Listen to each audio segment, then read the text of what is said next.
and welcome to tonight's Yukon City Council Yukon Municipal Authority work session. It is June 6, 2023 at 6:30 p.m. We're here at the council chambers in the Centennial Building at 12 South 5th Street in the great city of Yukon, Oklahoma. Tonight for our study session, we're going to discuss the current ordinance regarding the marijuana dispensaries. Mr. Horton, will you come and speak with us?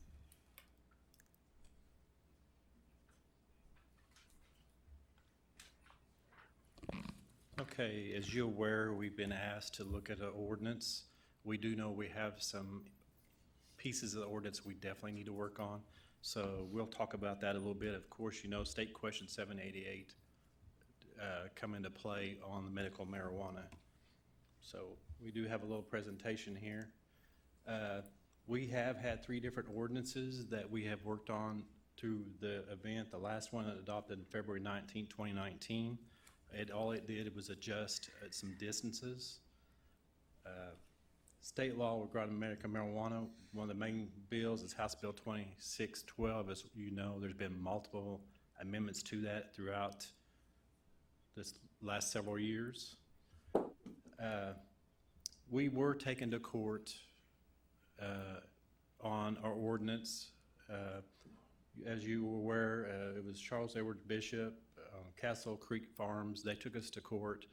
They felt like our ordinance was overreaching. We did go. Several pieces of our ordinance was held up and supported, and there were several portions that were considered invalid, and we'll talk about those as we go through this. But basically, the court case was seeking declaratory judgment that the City of Yukon Ordinance 1365 was invalid, at least in part, and that it constitutes an unauthorized exercise of municipal regulatory authority. Like I said, we did go, most of it was upheld. As you read on down into the bottom of it, the city announced that it would not enforce the provisions of section 214-8 and 214-9 of the ordinance number 1365 relating to marijuana grow facilities for personal use and permits and inspections of such facilities. That was basically for personal use only. In light of the announcement that it will not enforce the provisions, at that time we decided, and we did tell them we would not enforce those sections. We were granted that the other sections of the ordinance were upheld. The city is enjoined from enforcing the parts of the ordinance 1365 that pertains to marijuana grow facilities for personal use and personal persons in possession of a state-issued medical marijuana license. So they were denied portions of the ordinance, and like I said, we'll talk through it. Basically, we're here tonight to talk about the hours of operation. You know, our ordinance does have specific distances from locations.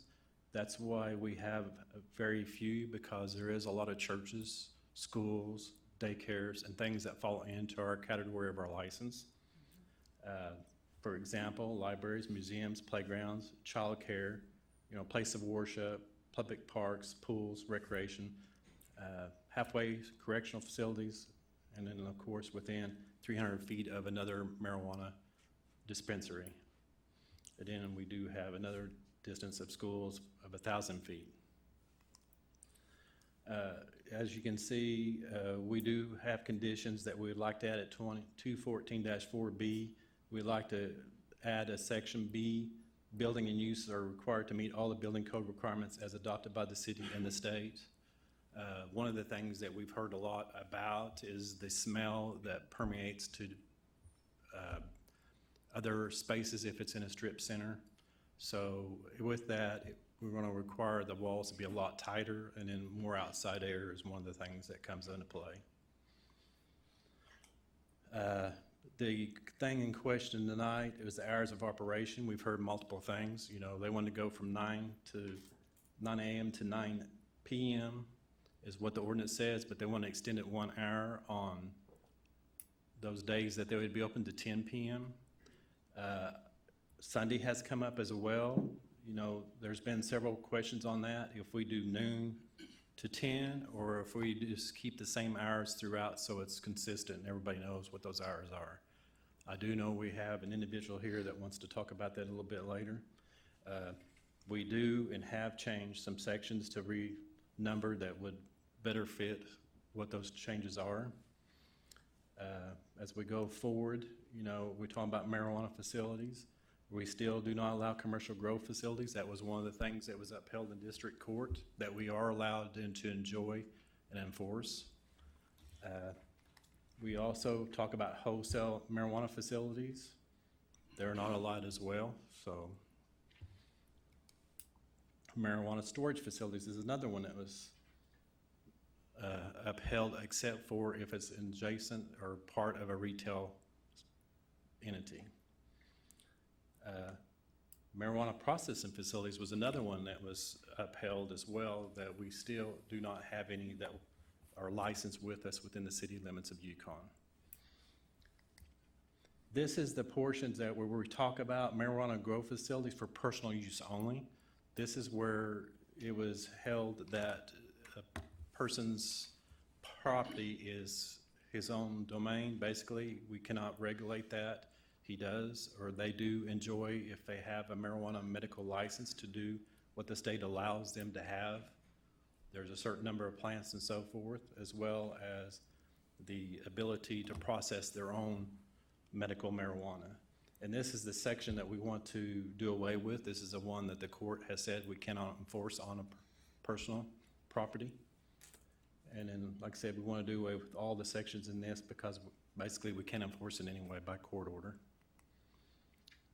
Does the state have a legal amount of how much they can grow for personal use? They do. We have not kept up with that because it's personal.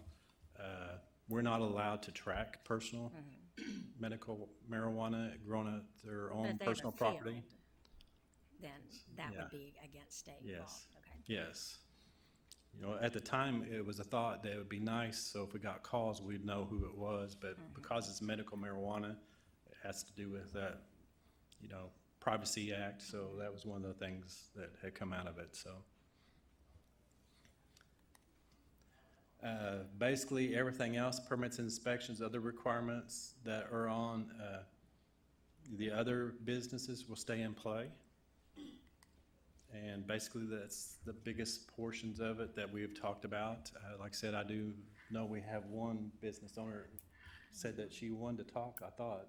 Nikki, did you want to talk? Green Lily, did you want to talk? About the hours of operation? Yes, I thought when you said that. For right now, no, I would like to listen. Yeah. Right now you don't? Yeah. yes, Okay. yes, Okay. Now would be a good time if you want to discuss it. She had a problem with some of the hours of operation, so Okay. that's the only reason I was mentioning that. Tonight's informational. What we're looking for is direction from the city council on the other portions of operations, of times of operation. You know, if you want to change it, you know, let us know. If you don't, let us know that too as well. We'd like to move forward and amend those two different sections of the ordinance that we were talking about. So on Sunday, not the 12 to 9 or 12 to 10, but keeping it every day of the week, 9 to 10. That was one of the thoughts. That way, It's whoever the goes same. by, it's the same. Yeah. But it's just talk that's been done. Right. I think the individual that was in question was noon to 9 or 10, wasn't it, on On Sundays? Sunday. Yeah. But then you had said something about doing it the same. It makes it easy for the enforcement, Mm-hmm. but we can do what we need to do because we do that with the liquor laws anyway, so we can adjust for one day out of the week. What's the cities around us? What are their times look like? Most other cities do not regulate the times that a business is open. Some of them are 24/7. Some of them regulate their own hours. We were probably one of the forefront cities. We got out in front of it. There was a couple other cities that did some things, but I think there's about 3 or 4 of us in the state of Oklahoma that regulates ours as a city. Is there a reason that the hours on certain days of the week are different than other days of the week? For us, it was just, the Sunday was kind of a deal that the liquor laws says after 2, so it was kind of followed, well, maybe Sundays shouldn't be a day that they would go and purchase that. No state or county law about the Sundays hours. No. And when we wrote that ordinance back in 19, I mean, it was new to everybody. Yes. And so we were trying to come up with things that, you know, what we thought would benefit the city and for the merchants themselves and the people. And so it was all new. I mean, you know, how it took effect and then it went into law. So we were kind of scrambling. Yes. Any other questions? What I've heard is that that will generate more income for them by quite a bit by staying open until 10 p.m. Was their reasoning not so? Okay, the other lady, that's what she had said at our last Yes. meeting, would generate more income for them, more business. Anybody have any questions? Concerns? Okay, so this is something when we come to the ordinance part. Staff is looking for direction on the hours of operation. Okay. We do know the other two sections that we'd like to amend. Okay. And we'd like to do it all at one time. And so we could, at that time, make the motion to amend that one. We'd Tonight. like to know a recommendation before so we can have an ordinance ready and have it in place. Okay. It makes it So a we little are not easier. going to touch that one tonight. No. Okay. We're just looking for recommendations tonight, Okay. or direction. And so you would like each person individually to let you know that, right? However is best. Because we're not voting on any. You know, we're not voting on anything today, just general discussion. Okay. Anybody else have any questions, concerns, comments? All right, thank you so very much. All right. The study session is adjourned. We'll meet back at 7 o'clock for our regular council meeting.